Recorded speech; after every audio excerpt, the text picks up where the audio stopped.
নমস্কাৰ বন্ধুসকল, আহকচোন আজি আমি পুনৰ হিন্দী ব্যাকৰণ শিকোঁ। আজি আমি শিকিম মুহাৱৰা আৰু তাৰ প্ৰয়োগ। জখ্ম মানে ঘাও। জখ্ম पर নমক ছিৰকনা।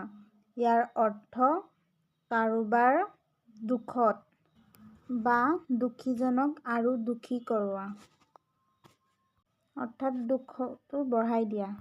मेरा घाव अभी भरे नहीं कि तुम मेरे जख्मों पर नमक छिड़कने आ गए।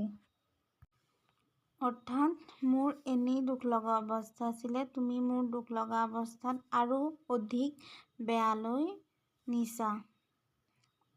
সাধাৰণভাৱে চাবলৈ গ'লে যেতিয়া আমি কোনোবা এখন ঠাইত ঘাঁ আমাৰ লাগে, তাত যদি আমি নিমখ ছটিয়াই দিওঁ, তেতিয়া সেই ঘাঁ লগা জেগাকণত আমাৰ অধিক জ্বলে বা